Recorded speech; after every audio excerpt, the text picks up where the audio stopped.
Welcome to the Pan-African Hub. This is the Pan-African Lifestyle Show, the ultimate space where we explore community, culture, capital, and move towards one powerful vision, which is the African dream. I'm your host, Harrison Paul, and today it is with great honor that we host an esteemed journalist, documentarian, and filmmaker, Thilda Macjob. I'm going to get his middle name, which is his main name, but he'll help me pronounce that as soon as the episode starts. From his Emmy-nominated work with the BBC World Service to his latest Nollywood film on the Maroon Rebellion, which Pal was honored enough to be at the premiere. If you guys caught that, it was a wonderful evening. Thilda continues to illuminate African stories with depth and authenticity. Let's dive into his inspiring conversation, and I'm so sure you pals are going to enjoy this episode. Thank you so much for watching, and make sure you like, share, and subscribe. Living a dream, living the African dream. Thilda Macjob, please help me with that, sir. Gbolahan. Gbolahan. Oh yeah, not bad. Because the G and B is one alphabet together. They're not separate. It's GB and it's pronounced as B.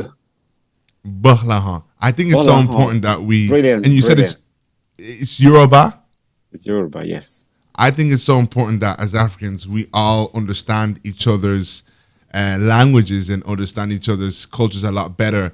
I think we had one of the guests on, it might have been DJ Bokali, who said in every African country there should be, we should be learning different dialects within, different African countries. The same way in Europe you learn Spanish, you learn French.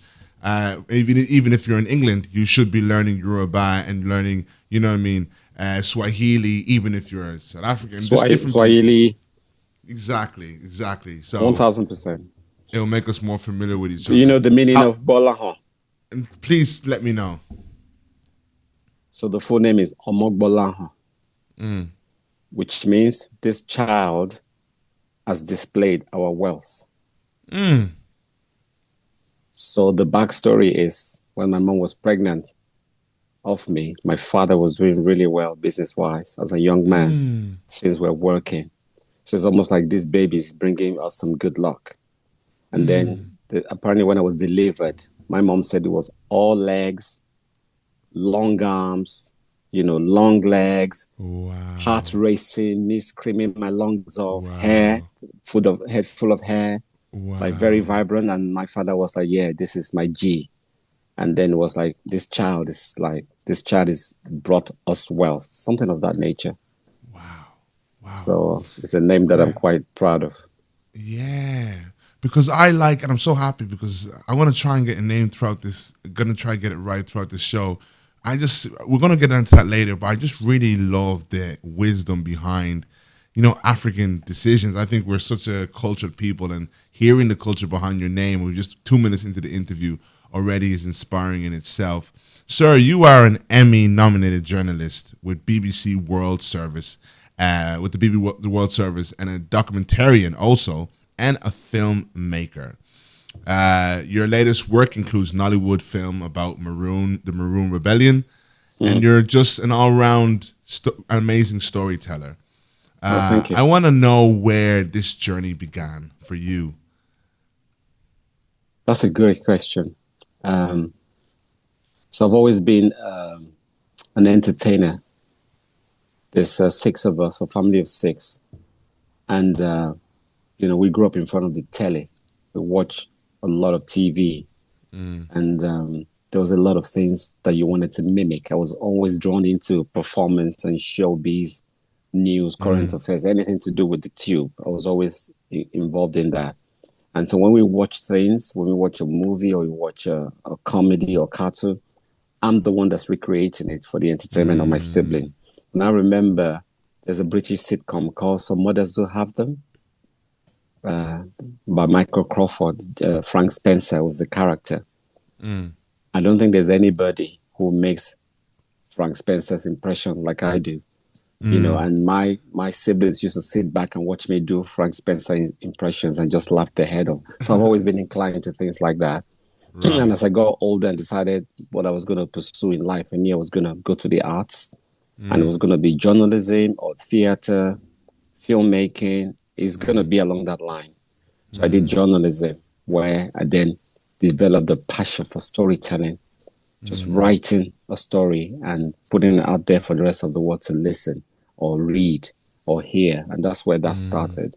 And all my time in school, I loved what I was studying. I loved coming to school and putting things together. When they give you an assignment and say, go away and come up with a commercial for dog food, you know, I would just be beaming with enthusiasm about, ooh, are we going to do a puppy? Are we going to do, are we going to do a German Shepherd? No, let's do a little Chihuahua. Ideas would just be flowing up my head. And I'm always wide awake, lost in thought, just thinking, just lost in thought with creative ideas in situations maybe where I'm in a classroom, I'm supposed to be focused on whatever is happening. I'm just lost in thought as to what I'm trying to do. Or what if somebody came into this classroom and shot the teacher in the leg and we all had to run out the window and snipers come off the helicopter? That was me as a kid. My mind was always wandering off. So that's where it started. And I can't but ask the next question, which is, you know, you sound like, did you school in Nigeria or did you school in the UK? Nigeria, full-time. Primary, secondary, tertiary. I came to the UK full-grown adult I think I came in when I was 32. So they facilitated your creativity in school within Nigeria? Yes. So I went to private school, because my parents were upper middle class. Yes, so we had private education. But I'll say all that happened as a result of the kind of content I was exposed to. So we watched lots of TV, and there was Sesame Street, Contact, Enid Blyton, Famous Five, Secret Seven. There was a lot of content, and my parents bought a lot of books for us. So we read widely. And so even though I lived in a small town in Ogun State, Southwest Nigeria, called Abeokuta, my mind was in the UK, was in the US, was in France. I read comics like Asterix, and I knew things about the Gauls, resistance to the Romans. Even as a 9-year-old, I knew about people like Vercingetorix, a rebel leader for France, things like that. That you would think is not within my purview. So I had a very wide knowledge as a young person, right there in Nigeria. And again, English is our official language anyway. So we started speaking English super early. And I think that's where that came from. But my imagination had been wild since I was young, because I watched a lot of content. And I was around a lot of interesting people that came to see my family. And we went to zoo, we went to places like the zoo, the beach, a monkey sanctuary, a crocodile farm, things like that our parents would take us to, that just allowed me to be broad-minded. And so now I'm hearing that, which is another thing that's very a big conversation within African culture. It is your parents didn't forfeit your creative mind to just drive you down, a conventional, what they call that, institution mindset. Doctor, lawyer. Yeah, doctor or lawyer, which is something you are very blessed to have, because a lot of Africans, I think, felt that pressure of becoming something as a black person, that they felt, listen, you have no choice but to make sure you become something that is, I guess, more secure and set in stone. Tell me a little bit about how you even got, you had that backing from your parents. I mean, it's a great point you've mentioned. My father passed in 2020. God bless his soul. I have to say, I was blessed with amazing parents. But my father schooled in the UK as well. Right. So he was slightly different in his ideology. Okay. Because when I was a teenager, I didn't even want to do anything. I wanted to play professional basketball. So yes, I wanted to be like Michael Jordan, because the gentleman who was our coach was the same man who discovered Hakeem Olajuwon. Okay. And that's all he ever spoke about. how he brought Akeem Olajuwon out of the football into basketball, and now Akeem is a legend in Houston Rockets, and that's all we cared about. And it was the era of Michael Jordan. So I've been shaving my head since I was like 11, trying to, well, since I was like 16, trying to be like Jordan, and then I lost all my hair eventually. So basketball was my life. But you won't believe this. My dad was ready to let me pursue basketball. Wow. Yeah, so we found out that I could become a professional basketball player if I went to college in the US. Right. And he paid for an application form. I did a test to get to North Carolina or Duke. So I got admitted into Duke University, and the fees were supposed to be 25,000 US dollars. That's where the journey finished. Okay. Because there's no way it was able to raise that kind of money in a couple of months. Right. So I had to go to local school. But he bought me trainers, bought me shorts, gave me money. So I just kept playing basketball. And eventually it was time to go to school at some point. So I then decided, right, okay, then I'm going to go do journalism. And both he and my mom were just supportive of whatever it was that I wanted to do, which is great, because when my turn came around, because you know what goes around comes around. Right. My son, who is like 24 now, he was quite studious in high school, quite brainy. Okay. And he had like multiple A's.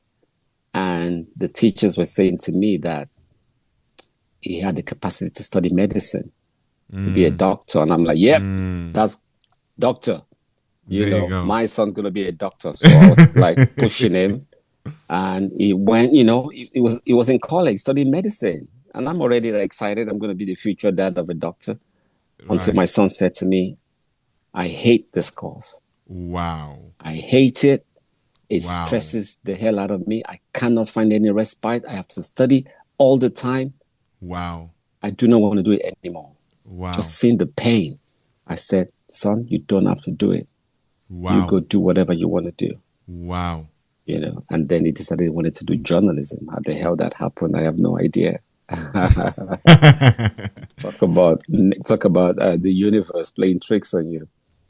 But you know what they say? I think it's so important to, even for my son, when I have kids, I want to pass on music and the things that I do, because like legacy, legacy, they'll always be a step ahead because you teach them the things that you learned. And legacy is a big thing. I don't know if you're a Christian, but King David passed the kingdom down to his son Solomon. So I think you'll be passing the legacy down to him, which is going to be a positive thing. And then the next question comes in, which is another major thing, which is African storytelling. When did this revolutionary, direction, or I want to say your intention behind making your creative direction, when did the inspiration to be, should I say, sorry, I'm chewing my words here, to be revolutionary, where did that come from? So I think storytelling has always been very important in terms of your identity. As you're sat here, the reports that we say about you, or the reports that you put out there about yourself, is what's going to define how we look at you, how we treat you. So right now I'm looking at you. You're coming across to me distinguished. So I want to take you seriously because that's the story that you're telling me. As against turning up for this interview, maybe slightly different. Which is what I'm trying to say. So it's always about the storytelling. And I feel like for the continent of Africa, we cannot afford to be footnotes. Because when the global north, when the big countries step forward, they're telling their own stories. Land of the dream, home of the brave, all that. All that. Also suggesting all this big conversation. Great Britain. Okay? So when it's time to tell our stories, first of all, we have to be proactive in that storytelling. And we have to be the one telling it. We can't afford to leave it to people telling stories about Great Britain, land of the dream. Oh yeah, and that place over there where there's a lot of corruption and a lot of destructions and Corona and Ebola. And then on to the next thing. We can't afford to let that happen. So for me, it became really clear very early, as soon as I got into this concept of journalism, where I had a radio program in a community radio, and I decided this was way before Burna Boy or Wizkid or Davido. This was way before they even showed up to the stage. I just kept playing Afro beats, of old artists like Paul Play, Dairo, old flavor tracks. Do you know what I mean? Just playing Afro beats, Plantation Boys, Two Face, and then talking about things happening within the Africa space. Right. Ghana's independence anniversary, Akwaba, Ghana, just trying to put it out there. So, to answer your question, it's important that we tell the story and then we tell it completely. So even if you're going to tell the parts of it that's not great, it needs to come from our mouth. We can't afford to let somebody else come and tell us about our continent. We have to say it so that in case they try to miss something, we have to call attention to it to say, by the way, have you heard about this place? Have you heard about Dirty December? Or have you heard about this and have you heard about that? Have you heard about Lagos or Eko? Have you been to Eko Atlantic? Have you that conversation has to come out there. Have you heard about Afrobeats? Have you heard about a gentleman called Burna Boy? Have you heard about Nollywood? Have you heard about legends in this industry? Have you watched this documentary?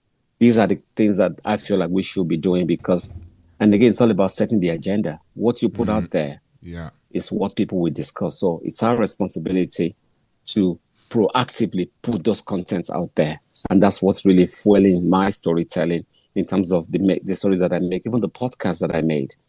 I made a podcast about the growth of Nollywood as a multi-million-dollar industry. I wanted to put that story out there that the creative sector in Africa is booming. It's creating jobs and local language content is attracting Netflix, Amazon, Disney into the continent of Africa, into Nigeria, and even the Middle East are looking to invest in cinema. I want to be the one to tell that story. I really need that story out there because when it's all said and done, if you leave it to the global north, Donald Trump would dominate the news. Elon Musk would dominate the news. We know of the conflict that's happening in Israel and Palestine. That would make news as well. There's a problem going on in Russia and Ukraine. That would make the news. Before you know it, the bulletin is all finished. So where's the African story? Who's going to tell that one? So I've decided while I'm in this space, that's my mission. Find the African stories and tell it. Yeah. And you sound to me like a man who is outside of your your work. At heart, you are, if I can use the term pro-black, you are a revolutionary. You seem to be someone who has that fight for black people, that whether you were doing filmmaking, whether you were doing, I don't know, in a hairdressing, you would find a way to take that with you. Would you? Where would those? I'm always interested to see, especially men of your generation, because I find like men of your generation, like our parents' generation. I could be your son.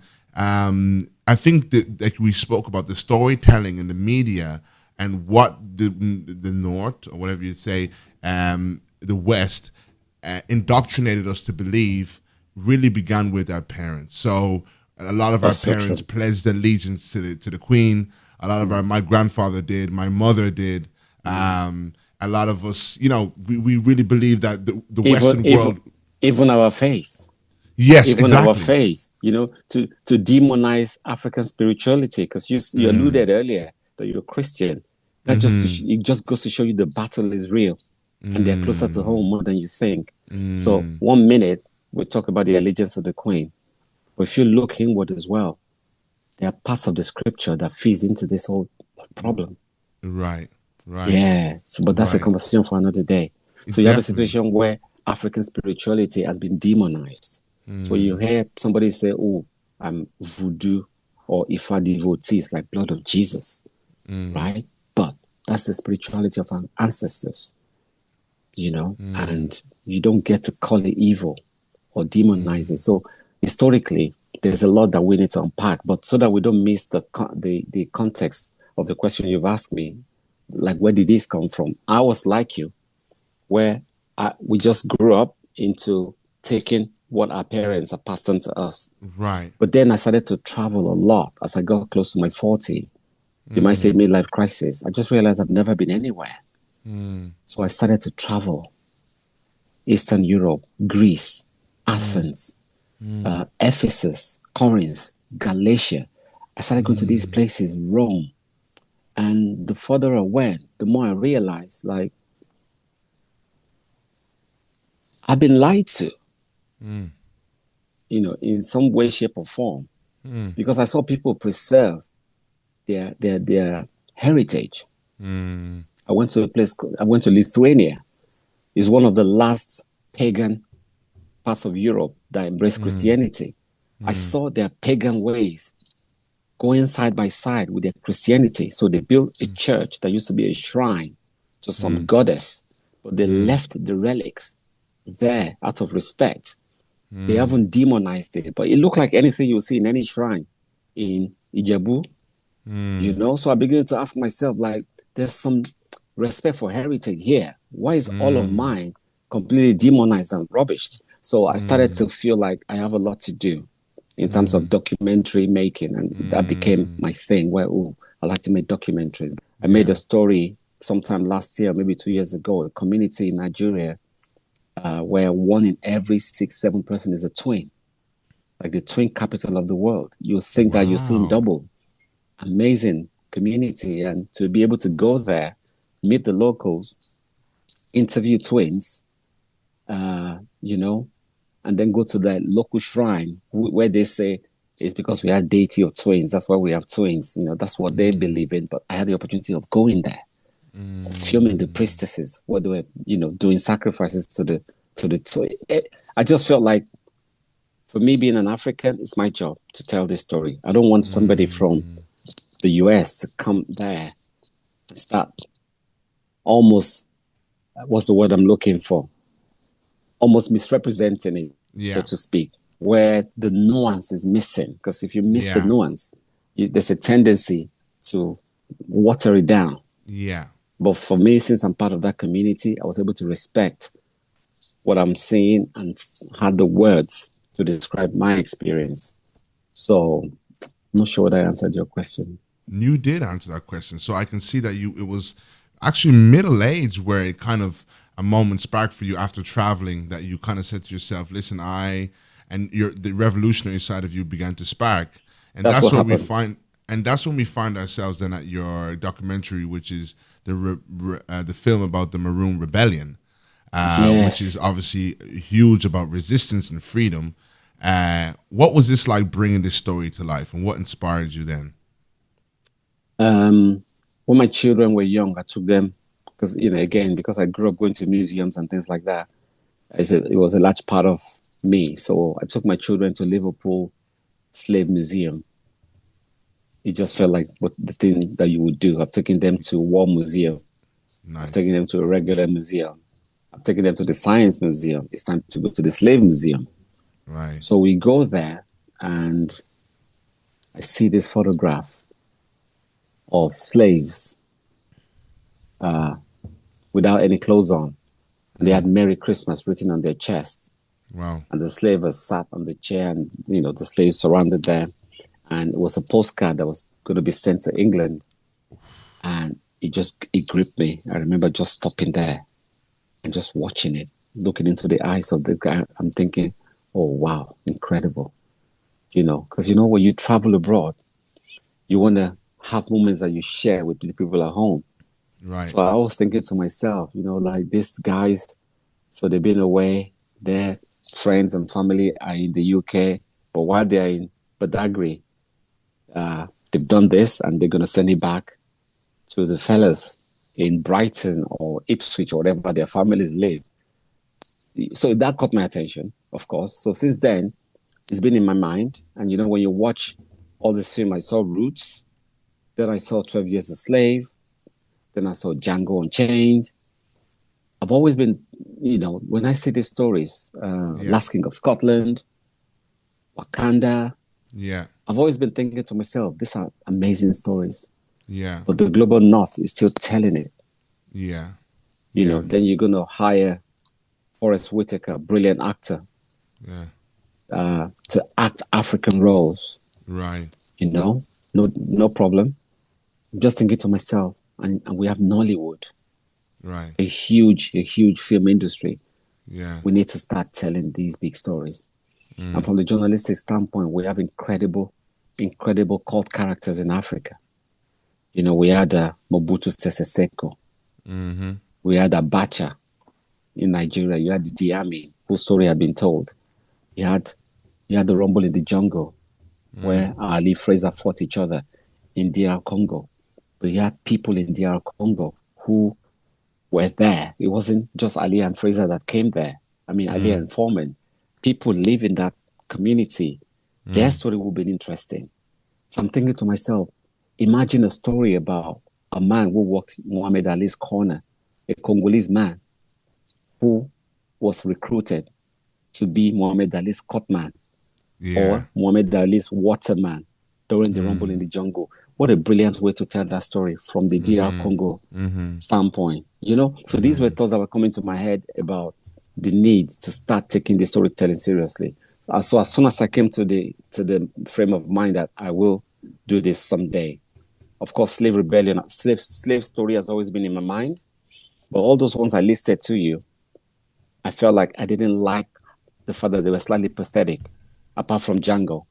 I didn't like the idea that they took people, they beat them up, treated them shabbily, and that was that. So when I found out that there were rebellion, and not just Haiti, that things happened in Jamaica, across the Caribbean, African slaves of Ghanaian origin, of Igbo origin, of Yoruba origin, with African spirituality at display, where they found their way from that, the resilience of how they cooked their food without letting the master smell it. You know, these are the origin of things like jerk chicken and all of that.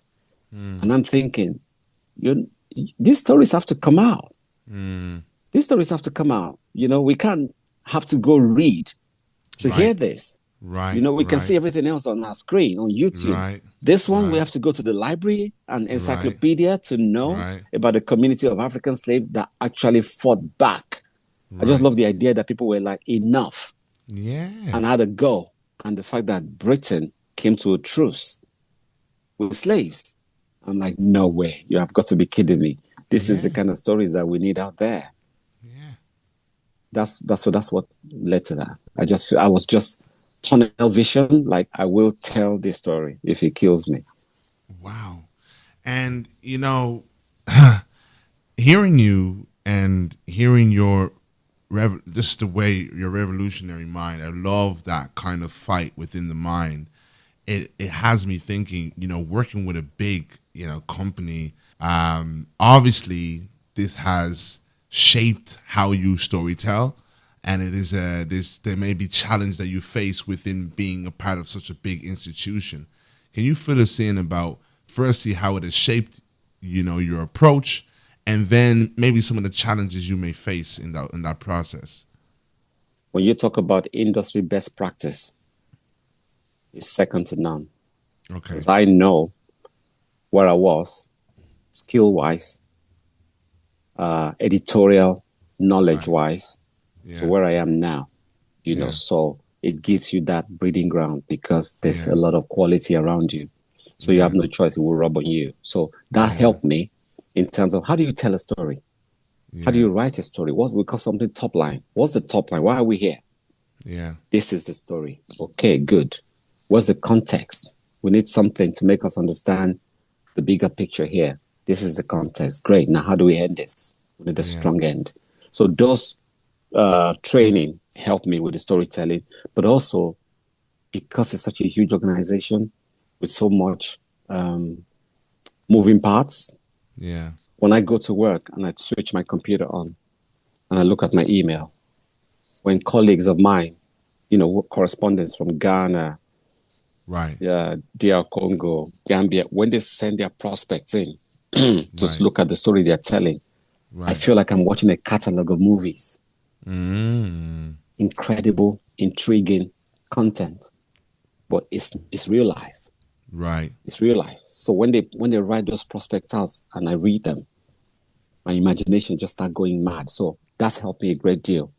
for my storytelling and my ideas. I have like a bank of ideas of the things that I wanted to make. However, it remains a news organization that takes those things really, really seriously.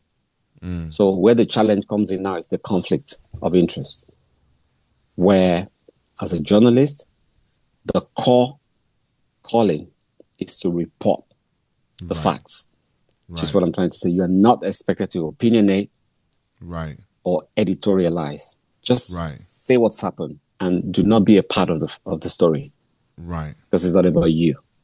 So when you are now super passionate as I am, it becomes a challenge.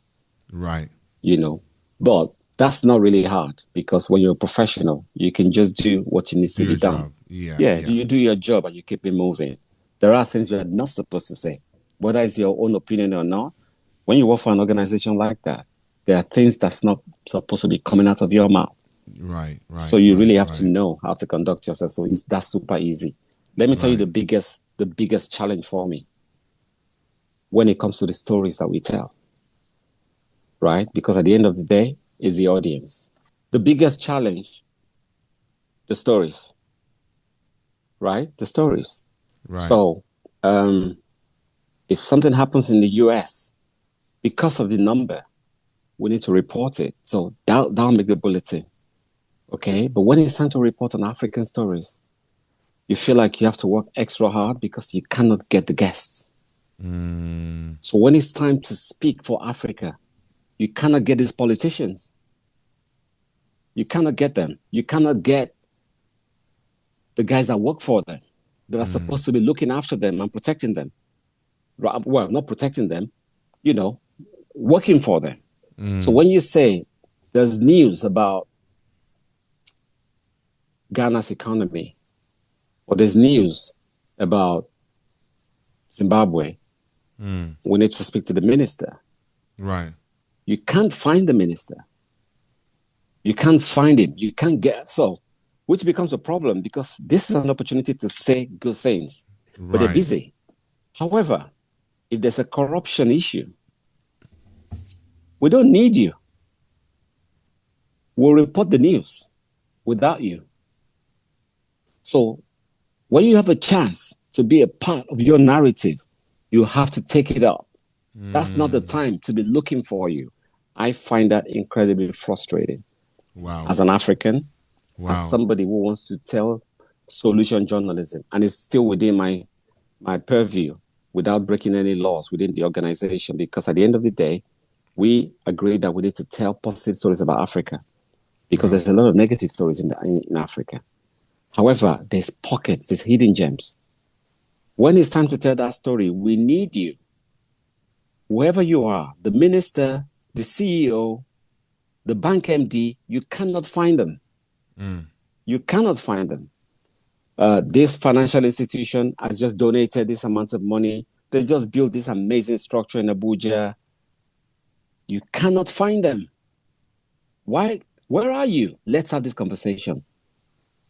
Because if something happens in the next couple of years, if there's accusations of embezzlement or allegations of anything, you will be in the news. However we report it, that's your problem. That's the only frustration that I feel. The way the organization is set up, there's really no problem whatsoever, you know, because the same rules apply to all the stories that you want to tell.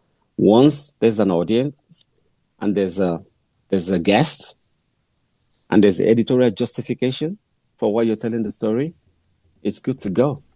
I can say that hand on heart as an insider. Sometimes from the outside, there's a lot of conspiracy theories about what's going on in these big organizations. There isn't a lot. You know, most of it is in our mind. For me, every story that I want to tell that is pro-African, pro-Nigeria, positive, I've simply ticked the box of editorial requirements. Does it meet editorial? Why is this story important to somebody from Zimbabwe or Kenya? Once I'm able to answer that, who are we speaking to? Are we doing advertisement or PR, which we don't do? Once I meet all that threshold, I'm good to go. And I've told 1,001 positive African stories. about Nigeria, in spite of whatever else is out there. Every story that I've told have been positive, but I've been able to justify it. And even when it's time to tell the one that's not so flattering, like the documentary that I made, I had to make that because, you know, it's in the public domain. There's a problem. It needed to be addressed. But it wasn't somebody from the global north who came there and started pointing at our people like a bunch of savages. I'm one of them. And I've gone through that experience, and I was able to say, this happened to me. I went through this. Why is this still happening? You know, I feel like it has the empathy, and I feel like that's the way to go. So that's been my experience thus far. I am more frustrated with the fact that the stakeholders within the continent do not do enough for the narrative that we're trying to put out there. There's only so much the journalists can do. The stakeholders need to be available. The politicians, the businessmen, the captains of industries, the artists, you have to be available for these interviews so that we can have these narratives out there on big corporate organizations or big media like the Beeps. Is it normal, and I'm making an assumption here, is it normal that British media will have a British perspective on world issues, and should that be something that we accept? For example, this morning I was actually on a post by Sky Sports, and I actually left a comment that upset me so much. I also shared it on my Facebook, and the football legend, Manchester United legend Teddy Sheringham was making comments on Marcus Rashford. And he was saying that he actually hopes that Marcus Rashford does not sign for Barcelona. That they don't, because I think everyone can see that Marcus Rashford, the United striker, is a black boy, has the capacity. But then for some reason, obviously we know Manchester United has gone through a rough patch, the club.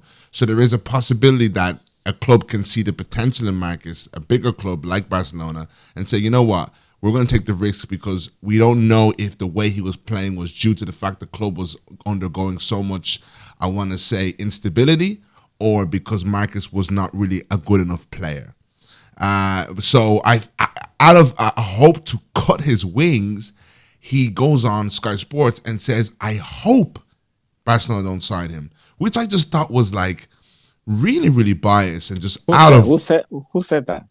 Teddy Sheringham. He's not a journalist, Teddy Sheringham. But for Sky to facilitate that feels a little bit intentional, you know. To be honest, I wouldn't say so. Speaking as somebody who is in that situation on a daily, sometimes these things are not designed that way. I promise you, hand on heart, and I have nothing to, protect anyone from. Right. But fair is fair. I'll give you an example. Even the stories that come out of our medium is determined by who shows up at work. If I call in sick today and somebody else comes in to replace my shift, that person comes in with his own mindset. All right. What's interesting to him, that's what he does. And I'll give you a classic example. Taylor Swift is a very successful recording artist, and her story has an economic angle. Right. But again, she's beloved. There's a lot of interest in her. Right. So when we are making our program, we're targeting US audience. Right? So editorially, Taylor Swift is important right now. So she's just released an album or whatever, is doing the rounds. There's a lot of money coming in. So it's already a business story. An opportunity to play some music. We're targeting US audience and some of the UK, audience that's going to tune into a business program. It's a business radio show. So who tunes into a business radio show? Are you seeing the dynamics? Right. Now, I've come to work. I'm not a fan of Taylor Swift. I listen to R&B and Afro beats. Right. So the day that I'm at work where I'm the senior, where I get to make all the decisions, I'm not having Taylor Swift on my program per se. Right. Just what I'm trying to say. Yeah. Because I'm thinking, well, that could be Burner Boy, innit? She's what I'm trying. So Just as an example, No, yeah, yeah. unless, and of course, there's always somebody senior who might then say, no, but then this Taylor Swift story is in Reuters, Right, is in Wall Street Journal, and right, is in Financial Times. It's a big story. Let's use it. And then, but you can see people's individuality determines what comes out. There's no structural agenda per se. It's just people. I think the challenge we have is there's not enough of us in right. there in senior role. So if somebody like yourself, who's British and black and passionate and sensitive, was sat there when that statement was made, you have a lot of power to be like, that's out of order. So when we replay this, we cut off the Sheringham comment. Thank you. That's coming from a place of power. I've done that many times. I've done that many times in my time at the BBC. Easy. I'll give you an example. There was a story about Nigeria's current president not attending university, faking his certificate. That's news. Whether you don't like Africa or you love Africa, that's news. Right. That's news. We really need to. Africa's largest economy has a president who fraud a certificate. That's news. Right. That's news. You might be unbiased or biased all you want. That's news. So as a result of that, it's doing the rounds. So there's some investigation by our department, and the outcome was like he actually went to university and actually had a certificate that it wasn't forged. I thought, oh, that's interesting. So of course, there isn't much interest within the team. But I'm from Nigeria. Right. And I'm in charge. So he made the bulletin. Right. If I wasn't there, that story is not going anywhere near the bulletin.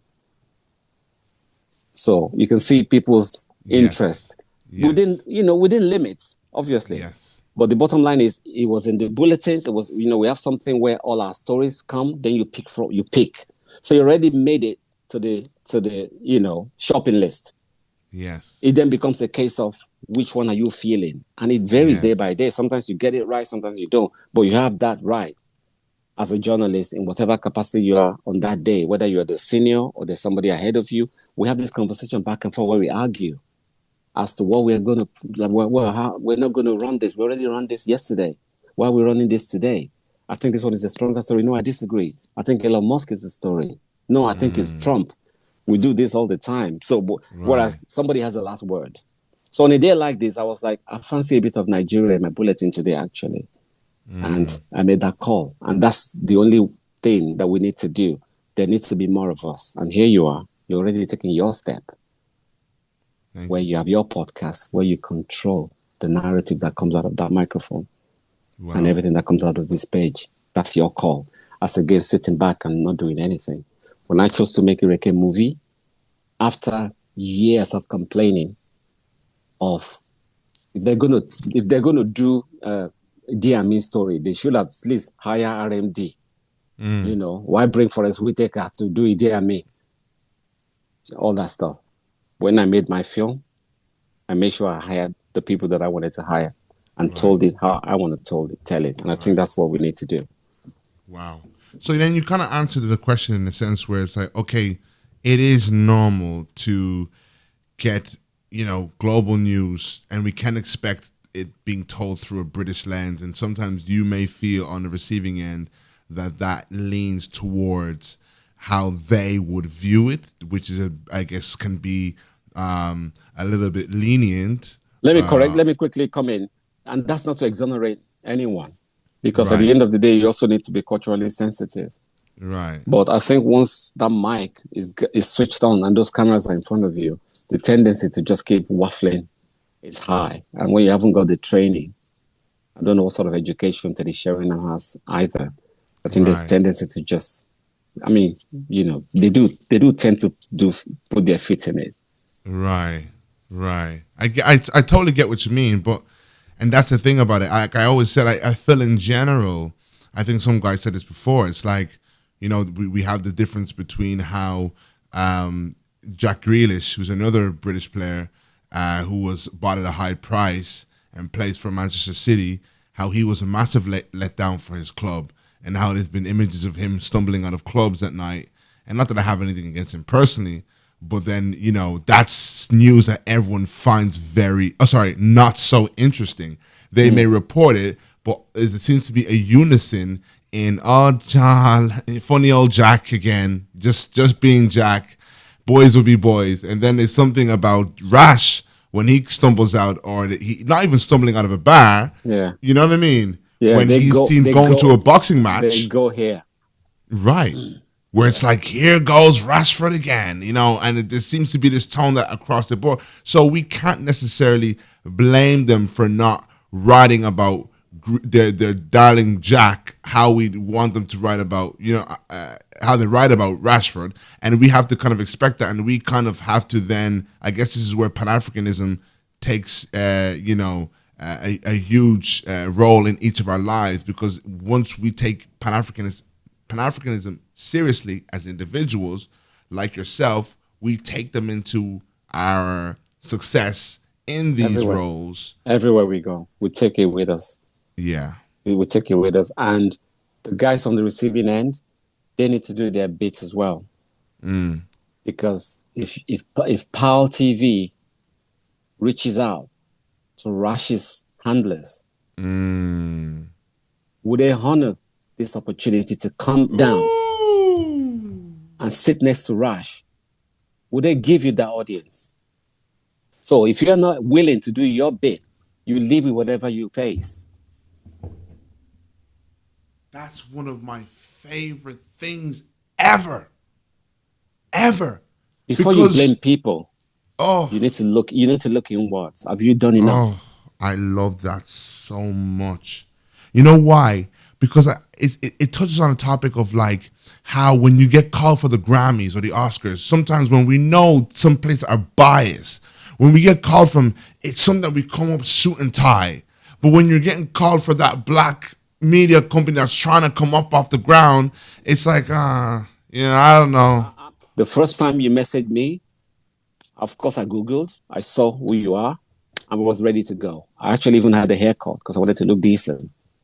Right? And even after waiting and we couldn't do it, you know, when you sent that email, even before you sent it, I was ready to come back. Wow. Yeah, because I don't know where this is going. Wow. So before I talk, I have to take the steps first. So Pan-Africanism, but yeah, PAL TV is too small for me. So what are we talking about here then? We're wasting everyone's time. So that's it. We need to do enough. When we do enough, because I don't play victim. I utterly hate it. I don't do victims. I don't. I feel like if you do what you need to do, and that's why I was saying shout out to the BBC. I have no problem working for that organization. Everything I want, I get within the rules and regulation. I feel like it's fair. So everything I want to do, I do. I hope you're watching that one at home, guys. That one was a big one. I know that we place value upon other things that are shiny and Western, and it's like when ourselves, it's just one of the, you know, and that, oh my God, I think that goes from Black beauty to Western beauty, everything, straight hair, kinky hair, you know, and when I'm not talking about the mixed kinky hair, I'm talking about the king, where it's hard to get a comb through it. You know the good news? We're almost there. We got people like you coming who are conscious and sensitive and proactive. Well, we're not far from it, I promise you. And even from in our faith, back in Africa, they're asking the pastors. They're calling them out. They're challenging them. Yeah. They're challenging them like, you need to stop with this stuff you're talking about. You need to stop. So when God spoke this to you on the January the 1st, he didn't tell you COVID was coming. Don't come here with that. People are asking questions now. So we are getting close because it's an entire process. It's not just cultural, the religion as well. It's crucial. So that's where the self-loathing starts to change, when we stop hating each other and in our entirety, from the beauty to the food, to the culture, but also to our spirituality. They have light to us. when they demonize our spiritual tradition, when they call it devil worshiping and all of that. It was deliberate. Remember when Rishi Sunak became prime minister? He had all these idols in front of number 10. Really? He did. He had them displayed and had candle lit on them because that's his religion. That's his religion. You're not going to call it devil worshiping. No one's going to allow you to do that because they've not allowed Britain to demonize their religion, even though they were enslaved just like we did. We were. They took education, they took everything, but they did not jettison their religion or their spirituality. Hinduism, you're not about to demonize Hinduism like you demonize voodoo. So, again, another conversation on that one. But look, even as a Christian, I've said this in the last few episodes and we've spoken about it. I think what we're looking at today in Christianity has been a commercialized version of Christianity. Of course, that's I honestly don't think, like, obviously we know that there was the oldest Bible is found in Ethiopia. I honestly have been, as a Christian, stripping back this westernized and commercialized version of Christianity. This will open a can of worms, but that's why I don't disagree with you when you say, you know, I think there is a Christianity. This may sound strange. There is a Christianity that is African spirituality. Does that make sense? There is a way. I know what you're saying. You know what I'm saying? I understand what you're saying. Until we then made it this, evangelical, Western. And then it lost its way a bit. Yeah. It lost its way. Yeah. I think there's a way, and I have actually been trying to get back to, the black Jesus. Let me put it that way. Yeshua, the Jewish man, the real David, King David. That's a new show. That's another show.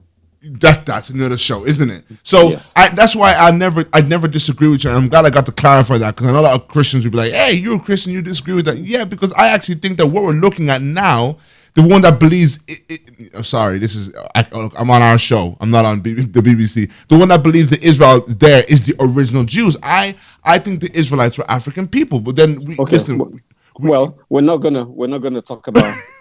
We don't have to go there. What's happening there? Yeah. Because we have to be respectful. Because emotions are charged right now. Definitely. And then if we're not paying too much attention and we start commenting, we're going to cross some line that we had no intention to cross. Definitely. And then, you can get into a spot of bother. Definitely. And that's why I said, I'm not going to bring you into that, because I understand that that's not, that's not a place that you want to go. But that's just so you know, in regards to, like, your conscience is clear in regards to me of, like, well, 1000%, yeah. And even there's no fear here. No one's afraid of anything here. Okay. It's just a situation of because it's so sensitive. Yeah, it's a line mine, because you don't know when you're gonna make some comment. Yeah, that make you look like who you're not. Yeah. And that's one of the tricky. And so for me, as this is where being professional comes in. You've learned one or two things. And then you have natural stops that pause you just before you make a Teddy Sheringham type comment. It stops you and it reminds you, like, yeah, you stick to the basics. And at this point, this is a landmine.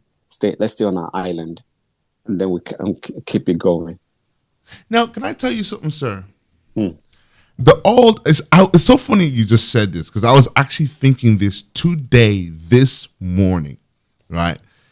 The old Harrison would have completely and utterly disagreed with you in my heart so much and said, "Oh, he's this and he's that," in my heart. And I was only this morning thinking about my journey into Pan-Africanism and how I used to take to Facebook and leave radical statuses. When I first began awakening, it was 2020. And I would just say, like, down to, like, I want to say the pettiest details about what we suffer in regards to racism, everything. And I had a status for everything. And now, like you said, I've evolved to this place where, am I watered down? No, I'm not watered down. No. But I preserve my words for something that is for proper execution, if that makes sense. That's it. Execution. Fix it. Fixing. Yes, that's true. Yes, that statement is true. But how effective is that statement? So it causes kerfuffle and causes noise. Is that why we're here? It's not why we're here. Is that why we're here? Kerfuffle. and chaos and say, yeah, we upset everyone. Yeah, and we got ourselves upset as well, really. Yeah. And then get So cancelled. Now that you're cancelled, how are you going to make any impact? exactly. And it's not about being afraid of being cancelled, which I would have thought, oh, that person didn't say this, he's compromised, or that person didn't say that, he's come. No, but this is when I learned, and actually I thought this in my mind, I'm so happy it came to my mind, I'm going to say now, I believe the Holy Spirit brought it to me, which is, this is when you then create your agenda based off a strategic agenda. Yes. And I feel like I've learned how to design my agenda. And I aligned with PAL, which is because PAL was Pan-African Lifestyle, where we have an agenda. So I went from making, I don't want to call it mindless comments, because every phase was so important of me coming to my awakening. Like you said, the moment you walked into that, the slave museum, and that thing really grabbed you and captured you. Me, yeah. And it's important when we have these moments that capture us and grab us, and we go through those emotional reactions, and then you learn to say, okay, I learned over time that this news doesn't move people. This realization doesn't move people, which is sad, which you'd like it to. So how can we move people? And you come up with a strategic agenda. Yes. We can have emotions or solution. Yeah, we can have both. So I go for solution, because things are happening out there that we're not happy about. So we know this. And talking about them is also good. It's part of it, because that's where it starts. Let's get the conversation going. We can't criticize. We can't call people out and say this isn't right. But then we take decisive actions. We align ourselves in a position of opportunity. We let creative processes guide us through what we're trying to do. I think for you, the question should be, what are you trying to do? Where's your space in all of this struggle? I think you've possibly identified the fact that you're opinionated, you're passionate, and you have things you want to say. So having a microphone in front of you is already one way to get this. Then the next thing is you put your research in, thorough research, such that when you speak, some level of authority goes along with that. It's not coming from just emotion. It's coming from some thought thinking. And then even the guests you bring onto the show, where, the interaction is useful to somebody. So whether it charges us, where we have a renewed vigor of what we need to do, or it inspires us to say, I need to have a go. Because even this, I'm trying to do a podcast myself. I'm trying to have my podcast at some point. Nice. So this has reminded me, like, I really need to take step forward and start to take this seriously. So I feel like that's what we need to be doing. Let some action, there should be a call to action behind everything that we do. A call to action. And you've just given me advice in that moment, and I'll ask you, what other advice do you have for young storytellers that are trying to amplify their voices, like on the global stage? Less vibe, more. Let's do a bit of more serious content. There's too much vibes. The vibes are good. Jollof fries, Afrobeats, fashion show, all of that. It's all great, but we need to have serious conversations too. Yeah, we really need that, because we don't want to be a group of people who just love to laugh and dance. We need to do a bit more than that. So for young people, don't come and join a podcast catalog that's already had girls talking about relationships. And what's your take on 50-50? Shout out to the ladies doing all those as well, because they're all doing a great job. But we all can't do those kind of podcasts where we're talking about 50-50. Or Nigerian men are handsome and Gambian men are, it's great. But when you're trying, as a young person watching this podcast, watching this interview, when you're ready to go into that podcast world, which you should do, please do something different. Yeah. You know, and if you're a guy, you're coming in, find the gap. You know, don't come in because we already have podcasts where boys sit together and have the best of times and talk about relationship, growing up, and it's amazing to watch. As you're coming in, don't come and do another one of that. And if you want to, you can. It's okay. But for me, my advice, can we find the gaps that we can plug? Look at this issue you raised about Rashford. They are not the only one with a monopoly of bad mouth. So let a group of us who are sport lovers, let's sit down and batter their own folks too. When they play nonsense, let's call them out. Let's not say, oh, good old lad, being laddie. No. Let's wipe the floor with them as well. And then when it's time to talk about Rashford and our boys, we're kind. Simple.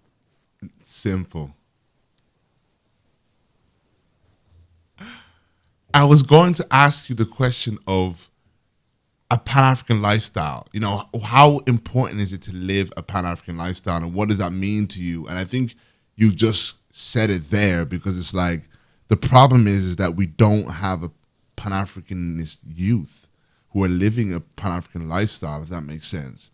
We have a youth who are indoctrinated and regurgitating self-hate, regurgitating, you know, like, I like these shows. Like, look, we got shows like Pop the Balloon. I don't know if you've heard of that show. It's basically this dating show. But the problem with it is that Paul, I've seen videos. Pop the Balloon, right? But now it's become this thing where it's like black people just throw darts at each other. You know, black men and women are just throwing darts at each other. And I'm kind of like, where I like to see black people mating and black love and promoting that, it's then become what we always do, which is this place where we just throw, you know, darts at each other. So again, nobody has a monopoly. So we even this statement you just made now, right, is profound.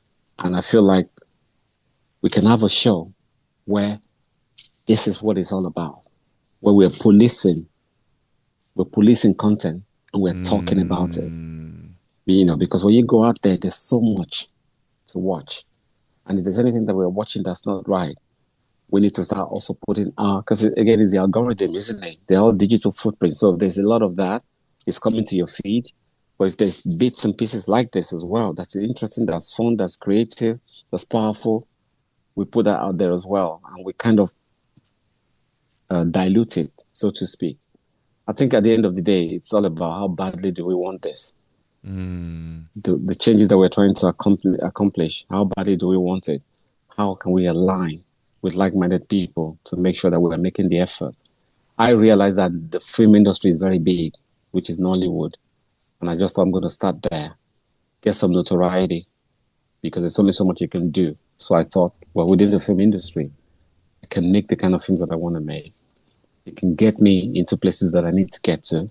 I mean, look at someone like Tyler Perry, you know, using that platform, which he built by himself. Yeah. To whatever message he wants to put out there, he puts it out there. Whether you like his content or not, it's a different conversation. But look at that approach. I feel like that's what I'm trying to achieve in my space, where I become a filmmaker and I make these kind of films. I raise these issues, and it leads to this kind of conversation where we have a podcast, where we have this conversation, where we have a radio program, where we do the kind of things we want our people to hear with their headphones on, going to work, the kind of podcasts we want people to listen to, the topics we want to talk about. When you talk about Pan-Africanism, some of my best moments is when I went to Uganda. Yes, I was making a documentary about fake pastors. And, you know, Uganda had like a moment where evangelism just really went big. And Ugandans are very, very Christian. So in the midst of all of that, there's some fake pastors, you know, and I went there. But just the views, the scenery, meeting the locals, people were very kind, very subtle, You know, me being a Nigerian, we're like loud and out there, Right, yeah, definitely different. Yeah, you definitely, know, but these definitely. people were so mellow, so kind and gentle. And they were big, big men, 6'5" giants, but very Gentle. level-headed, very calm. It was really exciting to meet people who look like they can ruin you with their bare hands. And then they're very gentle and soft-spoken and non-confrontational. I'm like, oh my God, that's amazing. You know? So I've traveled across the continent, and that's made me super Pan-African as well. Right. When I heard the news that Kenya has dropped visa restriction, it brought joy to my heart because Nice. we need to be traveling to each other's countries Yeah, yeah, and eating each other's food and not letting people divide and conquer us, where yeah. we unite. So now it gets to a situation where we have to then start making Pan-African stories, where we link countries together and make stories that we can show in Nairobi and show in Lagos and show in London. So these are my vision. That's where I'm going. Is this then your definition of the African dream? I need to think about that. Let me think about what I think African dream should be. Free movement within the continent, wealth in terms of just being able to wake up and go to Namibia and be in the desert and have just take it all in and stay there for as long as you want to stay there. And when it's time to go back home, or go meet family in Nairobi, to Lagos, to the Gambia, you know, to Addis Ababa,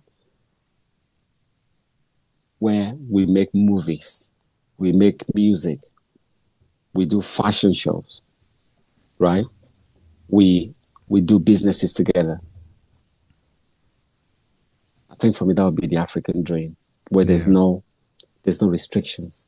We're not calling each other out. We're not beefing. You know, this Ghana Nigeria beef and this Ghana Kenya beef. You know, Ghana South Africa beef. This xenophobia. Africa, Jamaica, Jamaica, Nigeria, Black Americans, African on the Nigerians. continent, Yeah, Nigerians. the first time I heard that there was some problem between African Americans and Nigerians, I was almost upset. Like, you have a problem with us? Yeah. All we wanted to do was be like you. Yeah. I remember New Edition. Yeah. Because these people will be my age bracket. Bobby Brown will be a few years older than me and all of that. All we wanted to do was be like them. We wanted to be them. I'm thinking, you can't hate on us. We want to be like you. You inspired us. I told you about Michael Jordan affecting my physiognomy now. My hair don't grow now because I've been cutting it off because of Michael Jordan. You can't hate on Nigerians if you're an African American.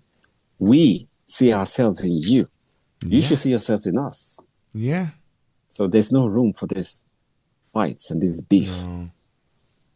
So that would be the African dream, where there's so much unity and we can just saunter into each other's space and respect it.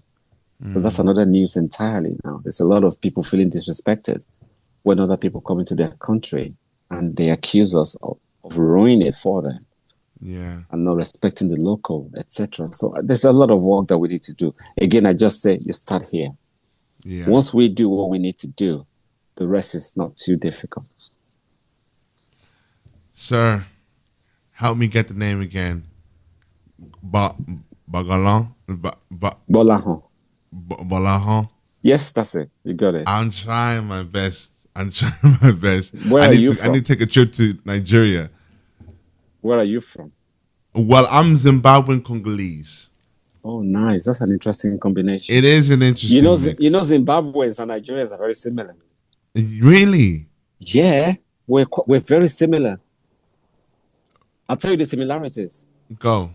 Zimbabweans are some of the most educated Africans on the continent. Yes. Yeah. So, shout out to Robert Mugabe. Yes. You know, say what you may, but that legacy. I'm a Robert Mugabe fan. I know a lot of people are going to hate me for that. Yeah, he has his own problems, but shout out to him. That legacy of education. I've never met a Zimbabwean person that is not incredibly switched on. Yeah. unarticulate. So yeah, Niger people, there's a bit of that in us, but also that fire to get things done. So they are not necessarily calm; they are go-getters. Yeah, you're right. You're right. So I feel like we have that in common. So maybe that's why Niger, yeah, I don't know. So Nigerians and Zimbabweans were quite close. Now I went to Kinshasa. It felt like mini Lagos. Definitely. DR Congo is also a bit like Niger. Like, Definitely. you get there, you can smell the money. Yeah. In the midst of the chaos, Yeah. you can opportunity, it reeks in the air. Yeah. That's the vibe I got. When I got there, there was so much chaos. There was so many people. Everything was just like, pow. I'm thinking, where's the roads, man? Where's the roads? But in the next couple of hours, when I started to settle in, except for the fact that the French was the problem, I really couldn't hear much because I don't speak French. Right. But you knew that this is a land of opportunity. Yeah. That was the vibe I got from DR Congo. Yeah. I get that vibe. Like, this is a place I could live in because I feel like opportunities all over the place. And this is how you know. So maybe outside looks a bit not so nice. As soon as you walk into the hotel, this could as well be New York. Yeah. Like, this is absolutely beautiful. So you can see that there's wealth in this country, but you just wish that, things would be slightly more organized. Again, case in point, Nigeria. So I see similarities between Nigeria and Congo and Zimbabwe. So there's a lot that we have in common than we have apart. I'm hoping we learn that sense of, like I said, strength from the Nigerians. I think Nigerians are people who cannot be bullied. That's one thing I'll let you know. I think we adopted that in Zimbabwe because obviously our oppressor lived with us there and tamed us quite a lot, whereas your oppressor didn't live with you in Nigeria, so you're not as tamed. If a Nigerian is in a tamed state, it's because he has an agenda that he wants to get.